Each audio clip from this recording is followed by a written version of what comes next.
In these situations, from Roma Catholic University, he's also a world expert on this area, and I believe he prefers, or he has done a lot of anterior approaches, anterior decompressions. So we're going to hear the other side of the coin.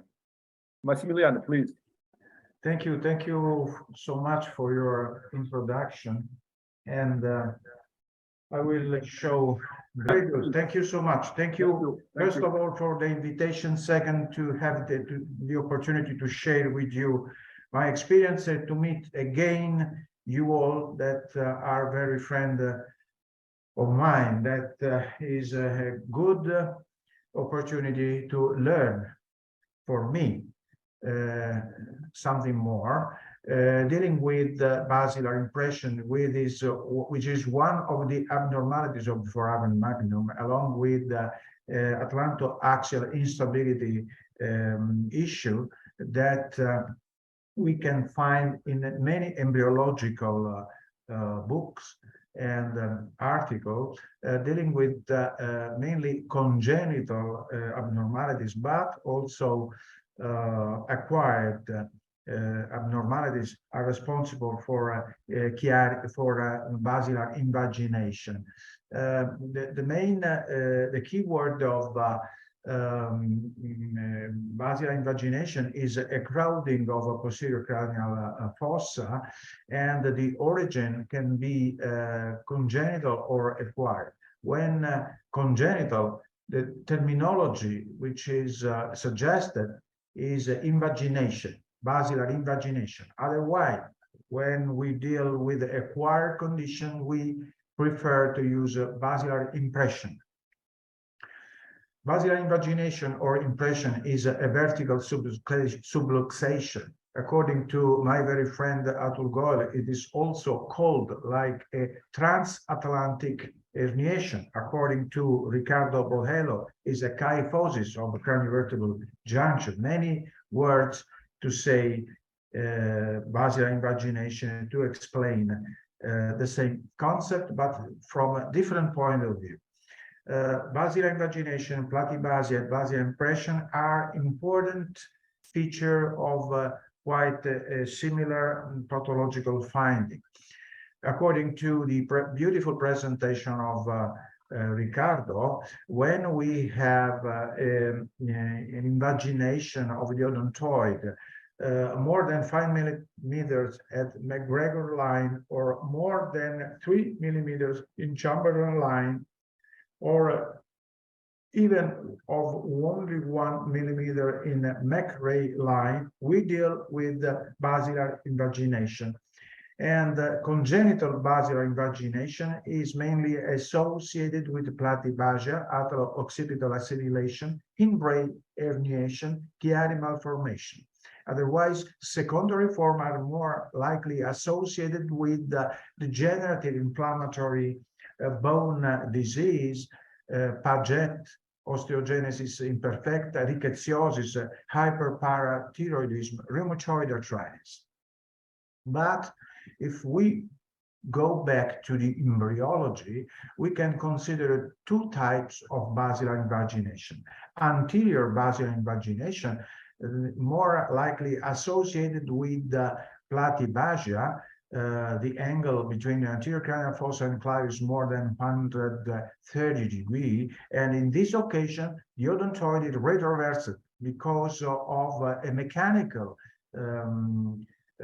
obstacle in the odontoid vertical growth. Otherwise, when we deal with a disease of posterior cranial fossa on the lower part of the squama, the basilar invagination is called posterior. This is a typical congenital, not reducible, not unstable basilar invagination that Riccardo called like type 2. And more likely this malformation is associated with a tonsillary herniation or Chiari formation that we recognize like type 1.5 according to the worldwide accepted classification.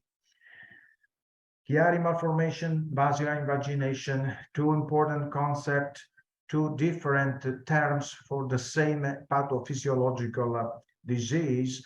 As we know, Chiari is due to compression and traction as well. Among compression group, abnormality of the upper cervical spine is responsible for Chiari 1.5. Many papers are published so far dealing with the association of basilar invagination and Chiari 1 malformation. And the most common used technique is anterior and posterior. Anterior, generally transnasal transoral decompression, and posterior decompression and or C1, C2, or C0, C2, or C3 instrumentation infusion. But can basilar invagination produce Chiari formation? We have some papers, very recent one, dealing with the indication of anterior decompression just in case of irreducible odontoid invagination associated with Chiari 1 disease. Atul Goel is in favor of C1, C2 instrumentation and fusion, but Karushin is suggested to consider C1, C2 fusion 100% indicated in the treatment of basilar invagination. The consensus conference of in Milan 2019 speak about the indication of anterior decompression, transnasal, transoral in basilar invagination, irreducible basilar invagination associated with Chiari, otherwise posterior decompression and instrumentation infusion in those cases in which basilar invagination is reducible and, of course, associated with the Chiari 1 malformation. Menezes criteria is very similar to the more modern common strategies. When unreducible decompression and then stabilization infusion. When reducible decompression is not mandatory, but strongly suggested, along with 100% indicated instrumentation and fusion. This is a typical example of lesion requiring traction assessment in order to rule out reducibility from irreducibility, like in this case. And again, from the group of anterior decompression for irreducible basilar invagination, transoral decompression for sure is so far again an evergreen gold standard option. Otherwise, in a reducible group, a functional decompression can be strongly indicated. This is a case I will show later on. I published in 2003. I call it functional decompression. And in this case, I preferred in past a huge craniocervical decompression. Otherwise, the goal functional decompression is by definition a short fixation C1, C2, instrumentation and fusion. Some example of personal experience, starting when we began to use endoscopy in transnasal and transoral surgery, and by means of both endoscopy and microsurgery, we started to remove irreducible basilar invagination by isolating and drilling the odontoid. This is one of our very first cases of a 50 years old patient harboring basilar invagination, Chiari 1 malformation, and oral spinal syringomyelia.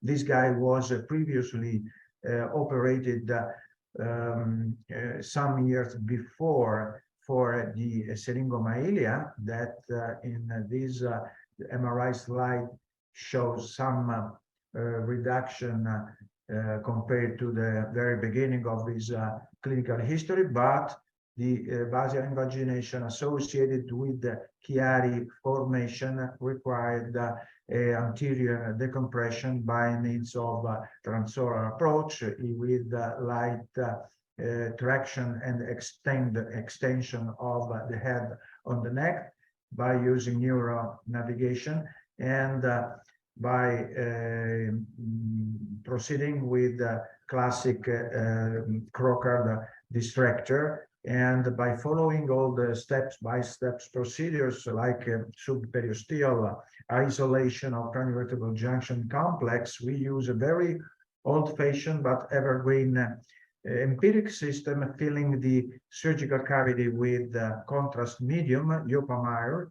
And you see here the shadow of the odontoid removed, and this very simple trick allows us to perfectioning the odontoid removal and allowing satisfactory decompression of the bulbomedullary junction. At the same time, one stage combined posterior approach. Again, the posterior decompression and instrumentation infusion allows us to completely release the complex and decompress the Chiari malformation with good clinical results. But sometimes we can deal with the ossodontoideum that we call ossodontoideum, but it is something different from a simple ossodontoideum. It is a basilar invagination with a tip fracture, and we have dealt with basilar invagination tip fracture associated with the platybasia and Chiari-1 malformation and syringomyelia as well. And we studied those patients with MRI showing also a huge cervical syringomyelia. This patient was operated in a very first attempt to to detecting the filum terminalis in another clinical center without any result. Since the clinical picture was growing and worsening with time, we decided to operate by anterior approach to the patient and then also to decompress by posterior, one stage combined second approach and instrumentation. And this is one of the steps during surgery with the old-fashioned but evergreen injection of contrast medium in the surgical field, showing a satisfactory decompression, and then the patient was operated by posterior approach with further posterior decompression, instrumentation, and fusion of the patient. But look at 6 months later what happened. There is a benign, I call it benign regrowth of the odontoid due to the young age of the patient and a very, long, very slow progressive local infection, which is a trigger for bone regrowth compared to the very beginning of the operation. This is the 6 months later on CAT scan demonstration of a regrowth of the bone, and this was not compressive example, but the one I'm going to show you now is a compressive odontoid growth, again with a patient harboring both basilar invagination and platybasia and the Chiari-1 malformation, along with the fusion of C1 and C0, so clearly malformative picture. And in this case, we had a satisfactory decompression of both the odontoid and almost all the clivus, as demonstrated by the star. We were able to reach by transoral approach by splitting the soft palate, the synchondrosis between the sphenoid bone and the clivus. But few months later on, later on, the patient showed a regrowth of both the odontoid and the clivus, producing again Chiari 1 formation, and the patient was operated the second time from posterior approach. But this is for sure a clear example of type 2, irreducible basilar invagination associated with platybasia, very, very severe platybasia. No one in the world should be able to approach this challenging case by transoral approach, but the only way to deal with this clinical case is to follow the endonasal approach that Kassam presented for the first time in 2005. And you know that Kassam considered the hard palate, the separation, the wall, the natural wall, separating the transoral domain from the transnasal domain with some resistances tissue like the skin of the nose and the cartilage of the nose that can reduce the surgical domain of this challenging surgical theater. And this is another personal observation of basilar invagination with a light platybasia, irreducible, as demonstrated by flexion extension X-rays that was operated with the classic transnasal approach. But during the operation, we had, you can see here, a CSF leakage. The only one I had in my anterior decompression transmucosal technique, the only one. Despite the fact that Kassam proposed a transnasal approach as the only one surgical procedure able to avoid the CSF leakage due to a more favorable exposition, according to his explanation of the upper craniovertebral junction to the surgery. We can see here both the Eustachian tube that divide C0 from C1 from a transnasal anterior viewpoint, and this is the repair with a mucosa flap of the CSF leakage that was performed by the ENT surgeon with whom I co-work since many years.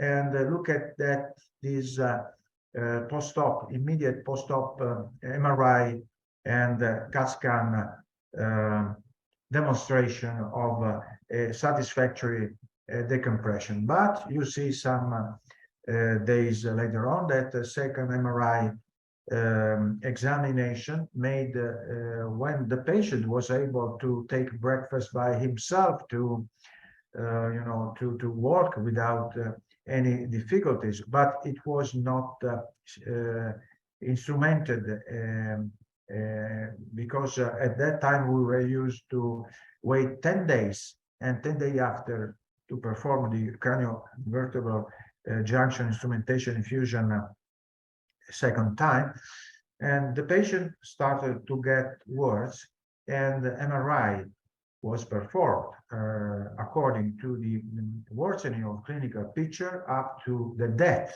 of the patient due to infection.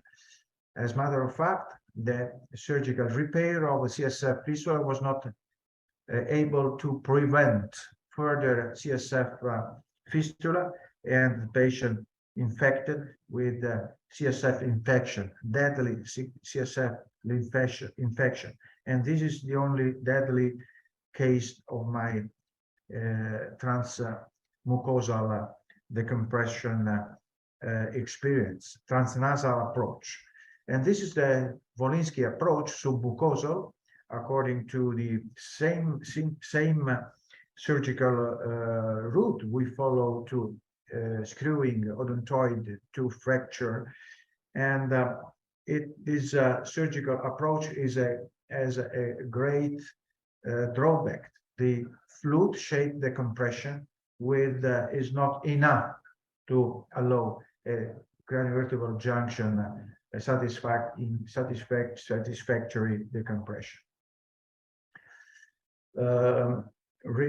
We have many cases of simple instrumentation infusion in basilar invagination. Since we start after my experience at the Barrow Neurological Institute with the Volker Sonntag, we start to perform instrumentation infusion technique at the late 19th, and we observed this case of basilar invagination, unstable, associated with pulmomedullary junction contusion and myelopathy. And this basilar invagination was reducible. And at that time, I was very happy to write in my very first paper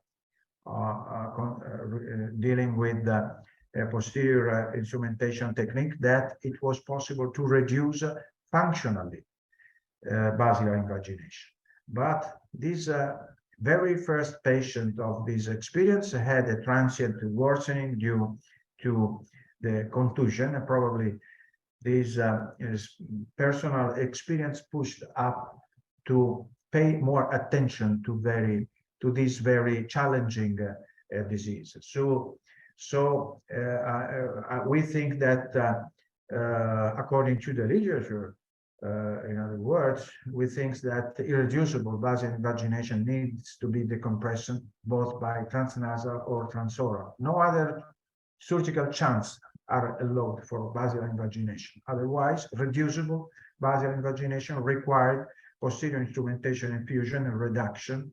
And thanks to Volker Sonntag, my master, and I'm very happy and honored to have spent some months at the Barrow.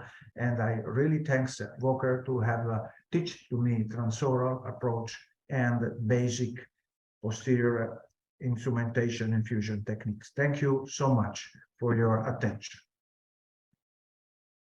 Thank you so much, Massimiliano. It was a wonderful overview, very useful, very systematic, very meaningful.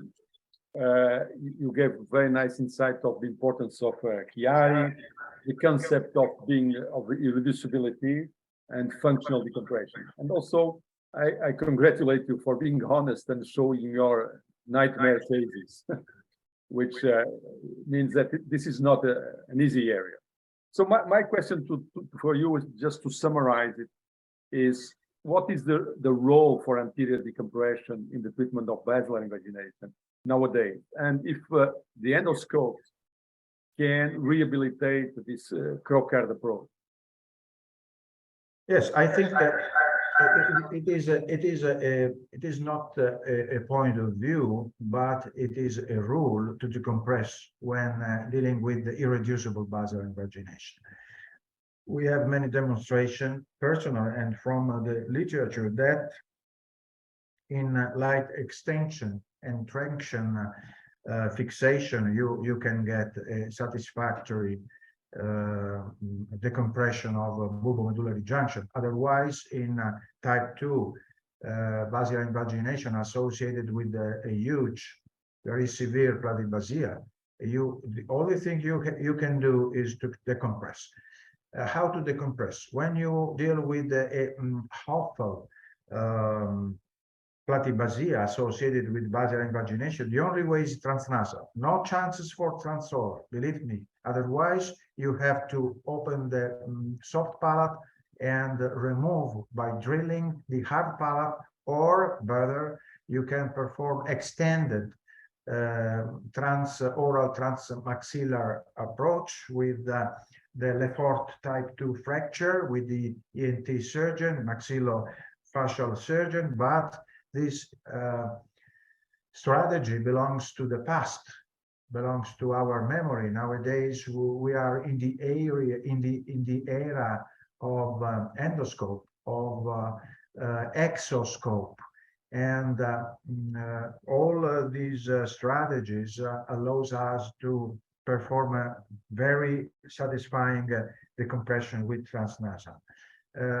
Endoscope is useful, but it is not the key 100% of a transoral approach. When I perform transoral, after evaluating the indication of transoral, of course, I prefer microscope because, you know, it's a problem of personal habit, but I feel more comfortable with the microscope, and I have a huge surgical field, almost the double compared with the transnasal. And I like to open 100% soft palate, and my personal experience by suturing a soft palate, I have not any complication in long follow-up, no rhinolalia, no swallowing disturbances, but only, in my personal opinion, satisfied the compression of bulbomedullary junction. Thank you. Can I ask a question, Oscar? Yes, please, Mehmet. Yeah. Very nice talks, actually. I enjoyed both of your talks. If I want to make a comment, the bradyparsia is inevitable to make that we must always do a decompassion in bradyparsia. But what do you think, other than bradyparsia, what is the percent of irreducible cases? What is the percent? When we deal with This the is for both bradyparsia, of you. yeah, good question. Good question, because it's still a question in the sense that I think that I answer your question by remembering the last experience of a child, 11 years old, Down syndrome, I have seen yesterday. This is harboring an apparently reducible basilar invagination, with the little particular that no one performed dynamic X-rays in this patient. This patient was operated twice in 2 different centers. All the surgeons were absolutely sure that this very clear-cut type 1 at MRI and CAT scan shape basilar invagination, but I underline, no one performed dynamic X-rays, and this patient was operated the first time in the south of Italy, posterior decompression, instrumentation infusion without reduction, not possible to reduce.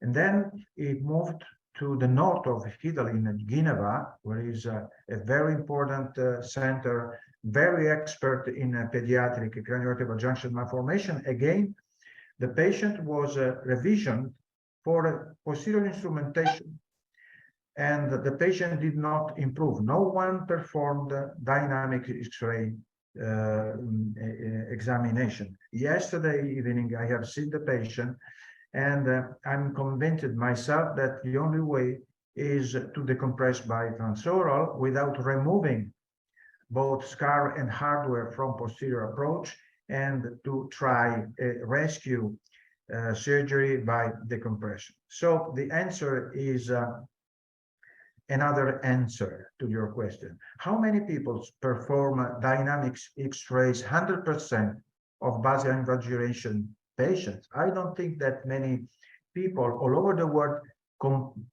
completely trust in the reliability of dynamics X-rays. Someone says, many people says, oh no, but for sure it's reducible, don't you see? No platybasia, no retroverted odontoideum, a very simple basilar invagination. There is a distance between C1, C2. So what do you think? No problem, no doubt about the possibility to reduce.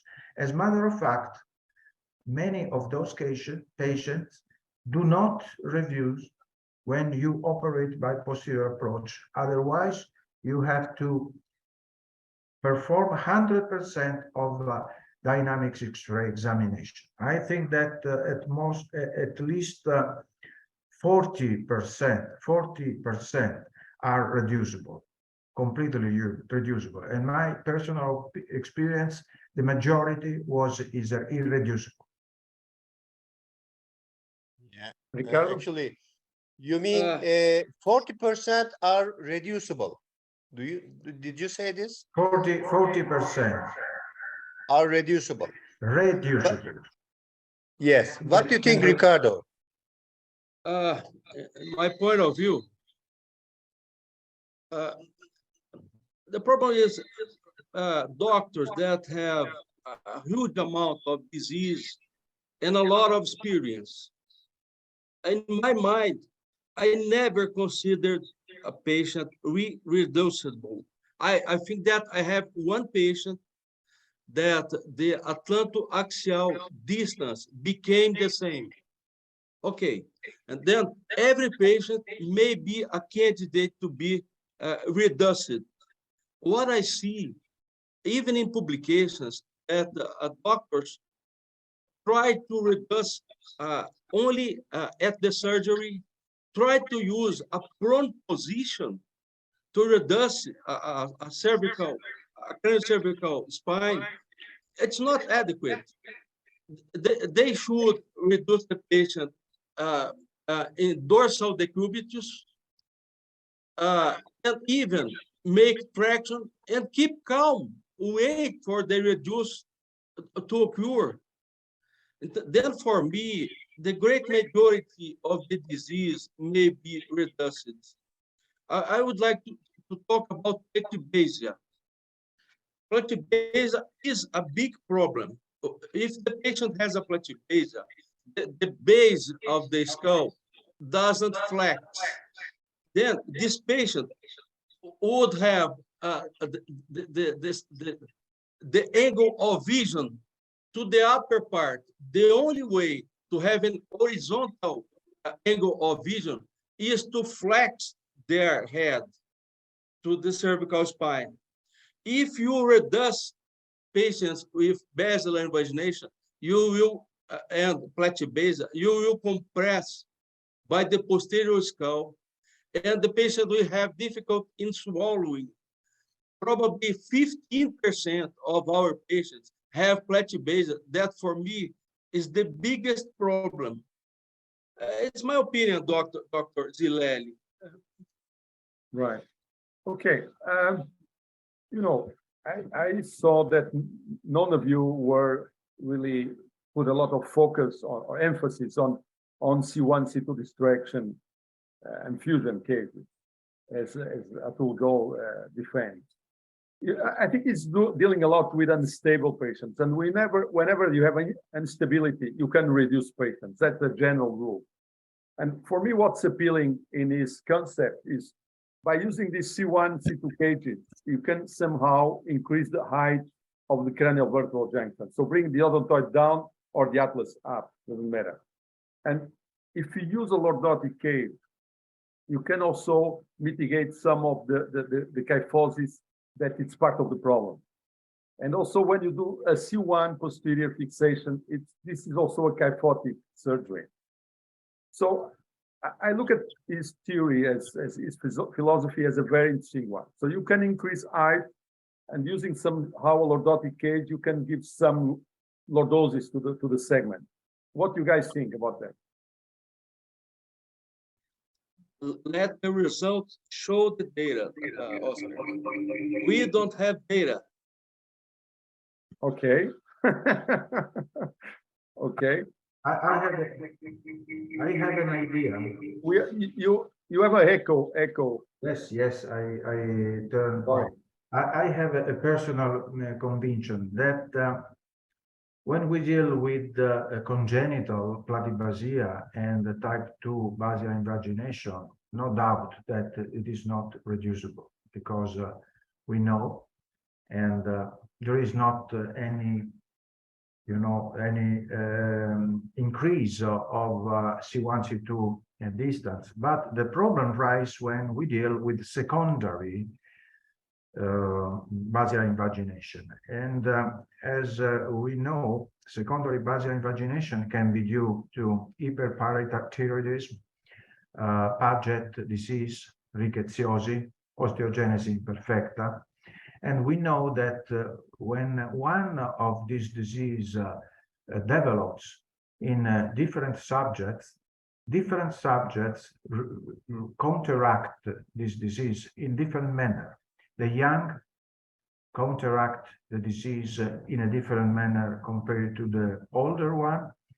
The osteoporotic in a different manner, the one who has a trauma over the basilar invagination in a different manner. So I think that we should tailor the judgment of consider stable or unstable, the same kind of, by definition, unstable basilar invagination, because the body and the age counteract and behave in a different way, in a different manner. Many times I realize in the operating room that a basilar invagination that I consider absolutely reducible, even in the light of dynamic X-rays preoperatively performed, I realized that things are not so simple. And I also studied very deeply the position of the head to the neck and of the neck to the chest. I published also a paper. I showed you the first page in Acta Neurochirurgica, if I'm not wrong, in 2000 and I think 2 or 3, when I titled the always posterior strategy, because at that time I was convinced that 100%, a big number of so-called irreducible C1, C2 dislocation were reducible with a special maneuver of reduction. But with time, at 15 years later on, with time, my experience a little bit changed, and I'm not so sure that it's possible to reduce the majority of basilar invagination. Anyway, we work in different parts of the world with different races of human beings, with different degree of cure, of feeding condition. And so the bone can change, and you know, many things must to be put in the pot to Massimiliano. Conclusion. Great. So Massimiliano and Ricardo, I have a little trick for you. Okay, can I show it? Okay. Very quickly. You know, this is one case that I have to deal with.